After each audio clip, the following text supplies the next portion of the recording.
What's good for big tech is not necessarily good for little tech.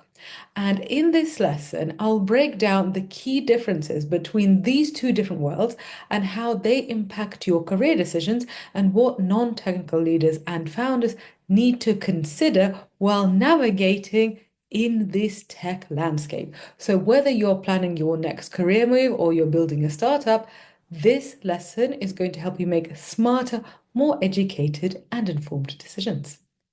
Hello, smart people. How are you today? In this lesson, we're going to talk about big tech and little tech. And, people often talk about the tech sector like it's this, united thing. But in reality, come on, what's good for Mark Zuckerberg is not going to be the same thing that's good for, a founder with like two people working for them. So when you hear people talking about the tech sector, just think about which perspective they're coming from. And a lot of the time, they're only coming from the big tech perspective, which really misses out on a lot of really interesting companies and a lot of really interesting innovators. But first of all, let's talk about the definition, because you've probably heard big tech a lot, but have you even heard or thought about little tech? So let's begin with this definition. Little tech is not just everybody who's not big tech. But it's also not just everybody who is, an early stage startup in their kitchen. So here are the characteristics of little tech. So first of all, they have an innovator's mindset. They're building new solutions and trying new things rather than only maintaining a market position. And they're independent. So they're making decisions based on where the market's going, based on customer needs, and not defending their existing market position. They are really strategic about their resources. So basically, that means they don't have loads of money to throw around. So that means they have to kind of watch their cash flow, which big tech really doesn't. And they are very focused on disrupting incumbents, on creating new markets. So they're innovators, they are creating new market opportunities for themselves. And they could be bootstrapped or they could be venture backed. And so examples are pre-seed startups, so very early startups, but also scale ups like Notion or like Figma was before it was acquired, but also public companies that are still in high growth mode, like Snowflake. They're all in this little tech. I mean, of course, Snowflake is different in size to a super early stage startup, but they probably have more similarities to each other than they do to, say, Amazon. So, what's not little tech? Small tech consultancies, lifestyle businesses, and traditional software companies with stable growth, or just tech-enabled traditional businesses. Your coffee shop, rather, might have an app, but that does not make them into a tech business. Okay, what I noticed, I really noticed this difference between big tech and little tech recently when the whole DeepSeek thing came out. So when DeepSeek first came out, big tech valuations, not valuations, market valuations. So basically their share prices, they dropped. Nvidia dropped. Um, and what did little tech do? Well, little tech was absolutely excited. And so I know a lot of founders of, tiny companies and, just scale ups as well. And people on that side of the market were really excited because, they are not building their own LLMs. So the idea of having something open source and something 44 times cheaper than OpenAI's version, well, that really excited little tech because it opened opportunities up to them, right? Whereas big tech was like, oh, this is going to disrupt the stuff that we're building. So that was my most recent example of how the two worlds really look at things very differently. And so when you are thinking about these two, you might think, well, I only want to be a big tech executive or I only want to be a founder.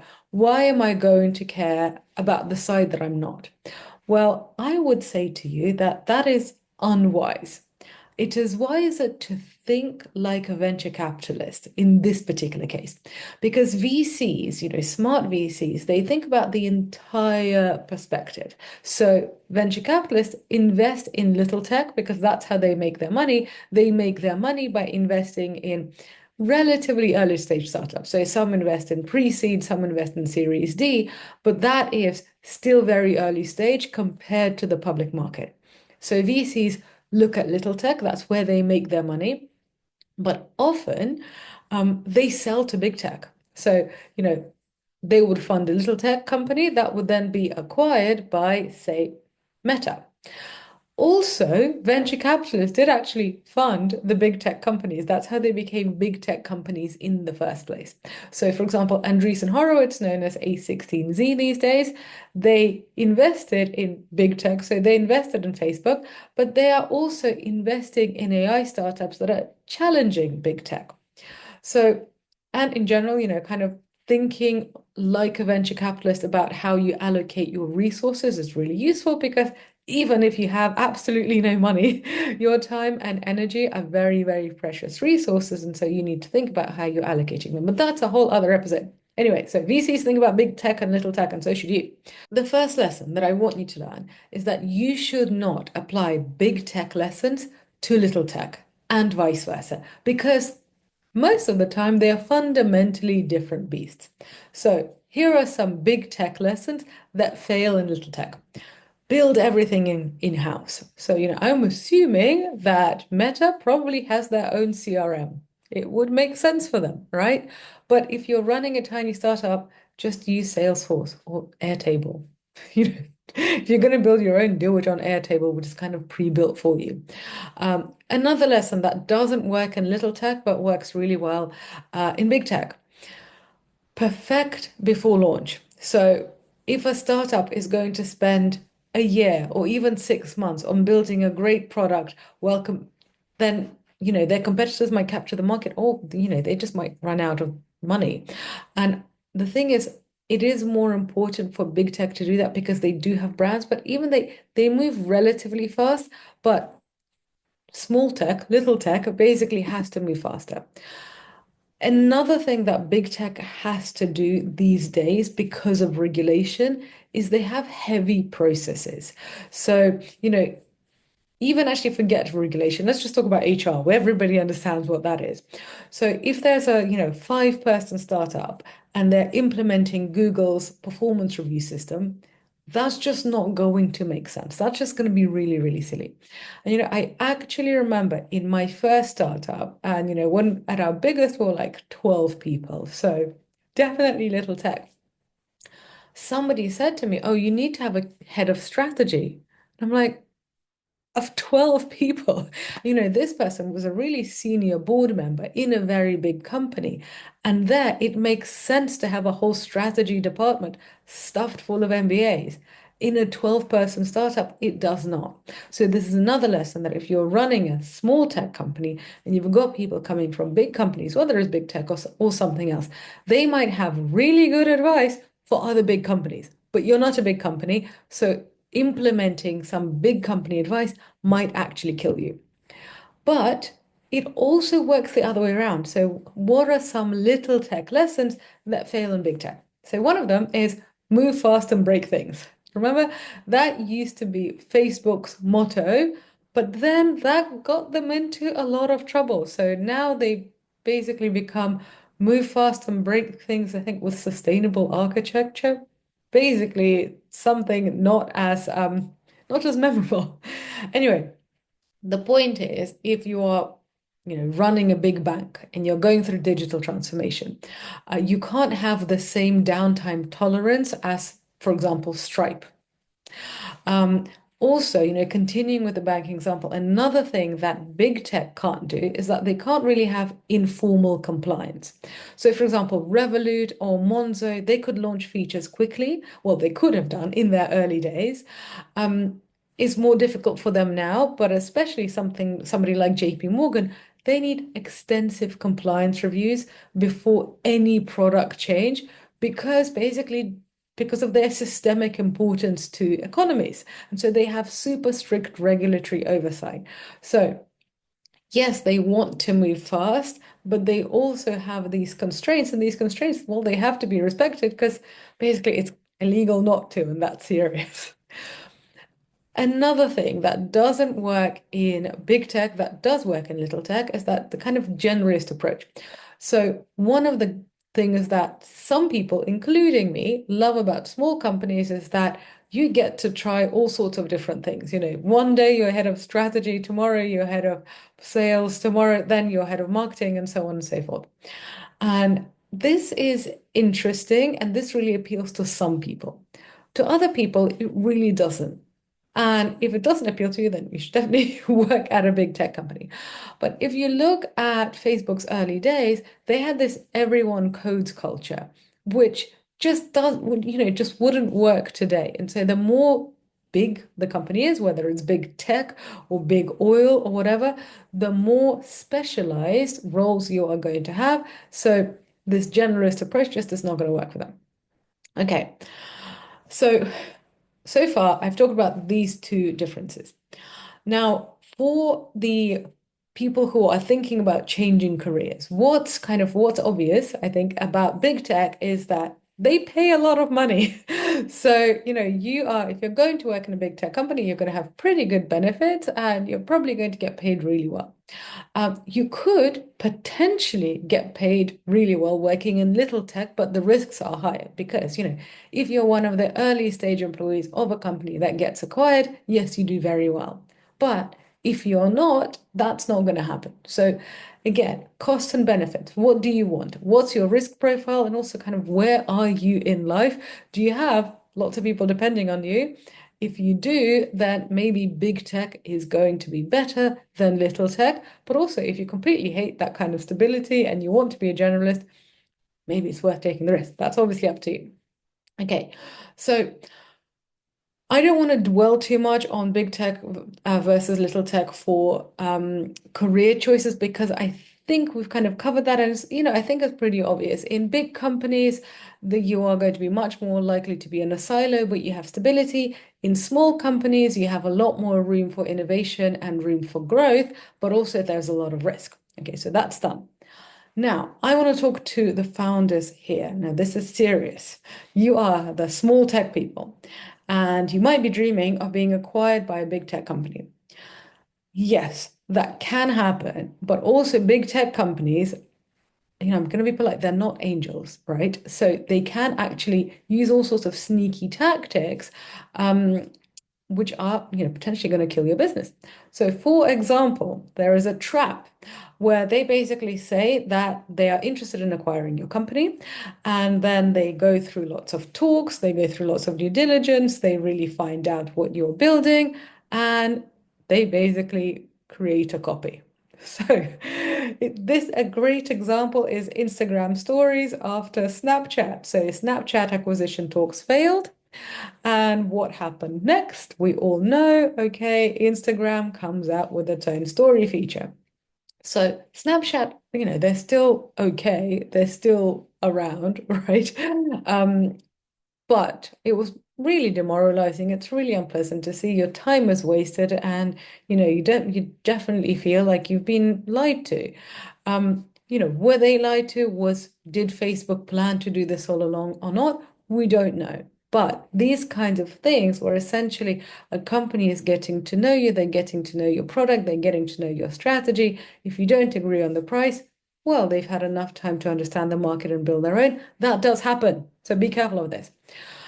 Another thing that happens that big tech does to little tech are false partnership promises. And I think a really good example of that is Amazon. So Amazon studies seller data on their own platform and then launches competing products. I mean, we all know this. And people still sell on Amazon because it's got so many consumers, but it is a risk. So a common timeline would be, for these kind of fake partnerships would be month one, exciting initial meetings, yay. Then months two and three, you'll have lots of department presentations where you, little tech, you go and you present your strategy, you present your product, you talk about your features, all the stuff that you're building, you talk about your team. Then months four and five, you have technical integration discussions. So this is getting really deep. And then month six, the partnership is deprioritized by the big tech company. Now, the big tech company Even, okay, let's imagine it wasn't sneaky at all, but let's just imagine that they genuinely did deprioritize because, I don't know, they got a new CEO and they've got a different mission. If you are in little tech, 6 months of senior leadership, like the CTO, the CEO, the CMO, going and preparing all of these presentations and, preparing for all of these meetings, that's going to be a huge distraction to the team. So even if the big tech company doesn't intend to, kill the startup, they might do so inadvertently. So another risk, and I'm gonna give you some examples. I'm gonna give you some ideas to mitigate. Just in a minute. Another risk that happens with small tech and big tech, or little tech and big tech, is platform dependency. So basically, when little tech is completely dependent on big tech platforms. And the thing is, we're kind of there. That's already happening. Because, for example, if you're on AWS, if you're using AWS or you're using Microsoft Azure, as a little tech company, you're dependent on big tech. So it's not, you can't completely avoid it, but just be aware that this is a risk and that you do have risks within your tech stack and within your product. So, for example, um, when Apple brought in their privacy changes, and that was what I think about 18 months ago, that basically, had a really big impact on ad tech companies. And so there were ad tech companies whose revenue and prospects were basically kind of, I don't want to say wiped out, but were really minimized by a change from Apple. Also, businesses that depend on influencer marketing, they always complain how Facebook and Instagram can just change their algorithms, and all of a sudden, all of their marketing campaigns and all the stuff that they were doing is basically no longer working. So if you're little tech, you are going to be dependent on big tech for your basically tech solutions, but just be aware that it is a risk. So here are some protection strategies for little tech to protect yourself against big tech. So first of all, never slow down product development when you are in deal talks. And I know it's really hard and I know it's really exciting. And I know that, you start picturing like, yes, and now I'm going to go and buy all these things and finally prove to all my high school rivals that I'm amazing. But just think about that timeline that I've told you about. Think that like the stuff that I'm telling you about, it comes like I'm not making this up, right? It comes from something. So just be careful. And so just resist that temptation to basically leave your actual day job of product development and strategy and moving forward um, for, to pursue this exciting deal talk. Also, set clear timelines and milestones for your partnership talks and for your strategic acquisitions discussions. Because what you don't want to do is you don't want to keep on, turning up to meetings when you're super prepared, you've rehearsed this presentation, and you keep on just having meetings after meetings after meetings. And, big tech companies, but also not just big tech, big companies can be really guilty of kind of just stringing you along without even necessarily meaning to, because they just have so many people and so many people need to sign off. But the thing is, for you, like if you are spending your time on these things and they don't go anywhere, this could be lethal. So you basically say, okay, we are going to spend 1 month on this. If after 1 month we are not moving forward to the next stage, we're going to have to, leave this discussion. And if they're serious, I know it sounds really scary. I know, I totally get it. But if they are serious and they really want to move forward with you, then they will hurry on their side. Whereas if they're not serious, you'll be able to tell. I mean, people will tell you also to get NDAs in place with big tech, but just really think about it. Who do you think has more money for lawyers? So, yeah, sign an NDA, but in reality, they're super hard to enforce. But most importantly, for whatever partnership or acquisition, these discussions should be parallel to, not central to your growth strategy. So your growth strategy as little tech should be, we need to get more customers. Those customers should pay us enough for us to have a profit and for us to be able to pay everybody. Like that basically should be your strategy. If your strategy is we're going to build this thing and then hope that Google buys us, that's a bad strategy. Don't do that. That's not really a strategy. And also, then you're giving all of your power away. So, if you're actually building a sustainable business as little tech, then well, then you actually have a chance to become big tech, isn't it? Wouldn't that be wonderful? Okay, so let's sum up.